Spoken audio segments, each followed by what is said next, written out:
السلام علیکم ورحمۃ اللہ وبرکاتہ۔ مغرب سے کچھ صاف باتیں، قسط نمبر 9۔ عصری تعلیم حاصل کرنے والے مسلم نوجوانوں سے خطاب۔ یہ تقریر حضرت مولانا ابوالحسن علی حسنی ندوی رحمۃ اللہ علیہ کی ہے، جو 1964 عیسوی میں لندن کے اسلامک سینٹر کے زیر اہتمام منعقد کیے گئے ایک جلسے میں کی تھی، جس میں ہندوستان، پاکستان اور عرب ممالک کے نوجوانوں کی بڑی تعداد شریک تھی۔ عصری تعلیم حاصل کرنے والے نوجوانوں سے مستقبل کی پیشن گوئی۔ میں نہ کوئی ولی ہوں نہ پیغمبر، نہ مجھے بزرگی کا دعویٰ ہے نہ پیشن گوئی کرنے کا شوق، لیکن میں اس وقت ضرور ایک پیشن گوئی کرنا چاہتا ہوں، اور وہ یہ ہے کہ آپ کے اس مجمع میں بہت سے ایسے نوجوان ہیں جو اپنے اپنے ملکوں کی زمام قیادت ہاتھ میں لیں گے اور وہاں کی بڑی اہم ذمہ داریاں سنبھالیں گے۔ آپ یہاں تعلیم حاصل کر رہے ہیں، لیکن آپ کے ملکوں میں قیادت کی مسندیں اور رہنمائی کی کرسیاں آپ کی منتظر ہیں۔ میں آپ کی روشن پیشانیوں کی لکیروں اور خطوط میں آپ کے درخشاں مستقبل کو دیکھ رہا ہوں۔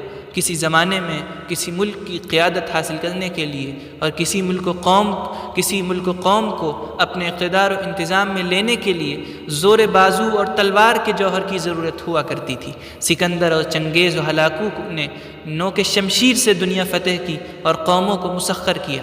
اب اس کے لیے جنگی قوت کافی نہیں، اس وقت قیادت اور اقتدار کے لیے علم کی طاقت کی ضرورت ہے۔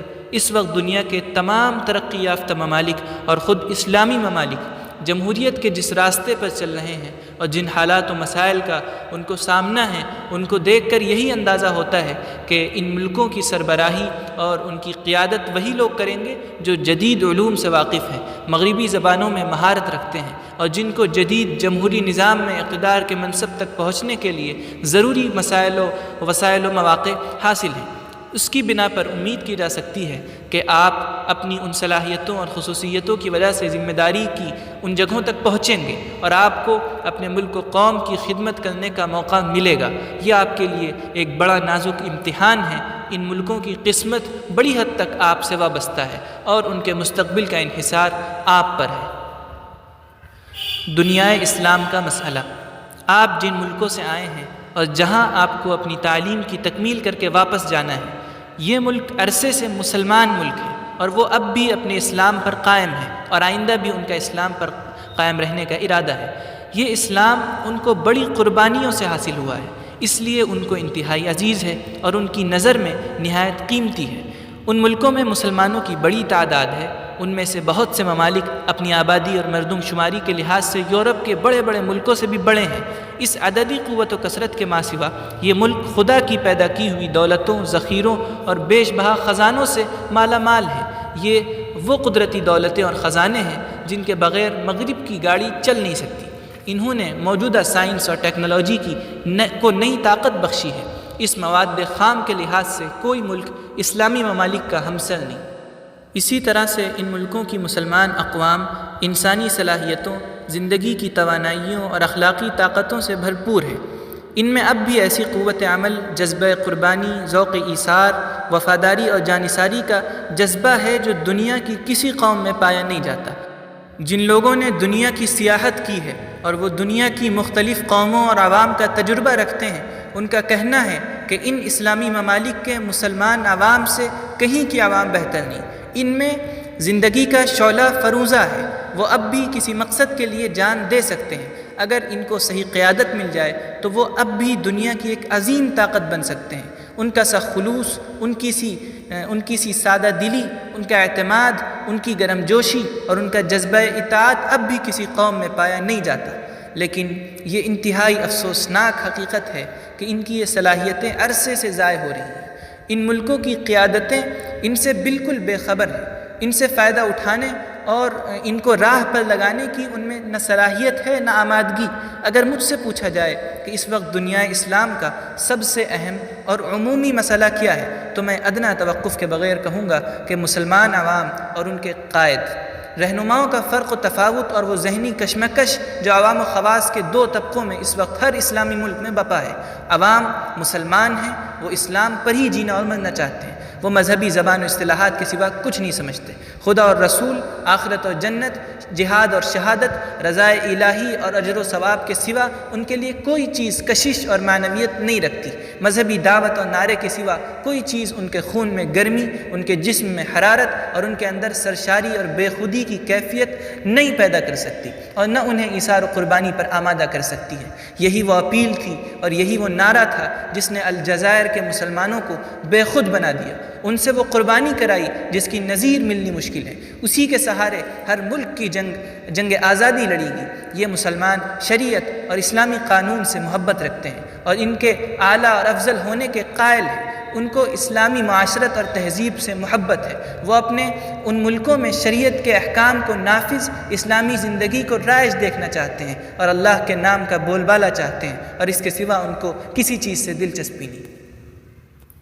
ایک عظیم المیہ، لیکن بدقسمتی سے جس طبقے کے ہاتھ میں ان کی قیادت و رہنمائی ہے اور جو ان کے گلابان اور راعی بنے ہیں، ان کی تعلیم و تربیت اس ماحول، ان عقائد و جذبات اور ان تمناؤں سے بالکل الگ ماحول میں ہوئی ہے۔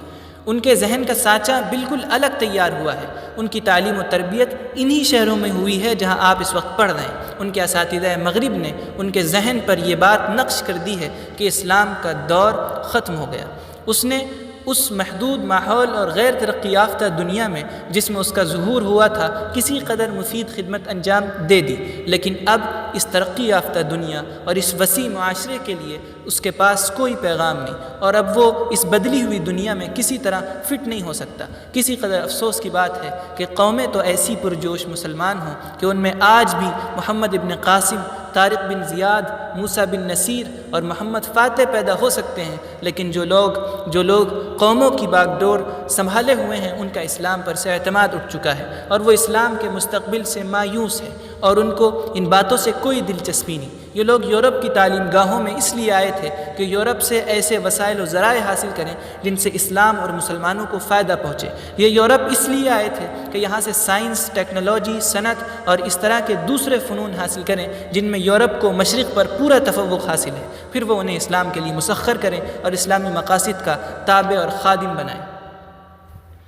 نئی نہر سوئس کی ضرورت۔ وہ یورپ اس لیے آئے تھے کہ یہاں سے علم حاصل کر کے مشرق و مغرب کے درمیان ایک نہر سوئس بنائیں، ایسی نہر سوئس جو مشرق و مغرب کے درمیان مساویانہ اور مشترک تبادلے کا ذریعہ بنے، ایسی نہر جو مشرق سے ایمان و یقین اور عمل صالح کی دولت مغرب کو پہنچائے اور مغرب سے اس کے بے ضرر اور صالح وسائل زندگی مشرق کو منتقل کرے۔ لیکن افسوس ہے کہ جن لوگوں سے اس کام کی توقع تھی اور جن کو یہ فرض انجام دینا تھا وہ مغرب کے محض نقال بن کر رہ گئے تھے۔ ان کا کارنامہ ہر قسم کی ذہانت، ہر قسم کی جدت، ہر قسم کی جرأت اور مجتہدانہ قابلیت سے عاری ہے۔ وہ امام اور پیشوا بننے کے بجائے مغرب کے محض مقلد اور اس کے خیمہ دار ثابت ہوئے۔ بقول علامہ اقبال، کر سکتے تھے جو اپنے زمانے کی امامت، وہ کہنہ دماغ اپنے زمانے کے ہیں پیرو۔ اب اس مضمون کے اختتام کے ساتھ یہ ویڈیو بھی ختم ہوتی ہے۔ اگر آپ بھی اس کتابی سفر میں ہمارے شریک رہنا چاہتے ہیں تو سبسکرائب کریے اس چینل کو اور بیل آئیکن کا بٹن ضرور دبائیں۔ جزاک اللہ خیر۔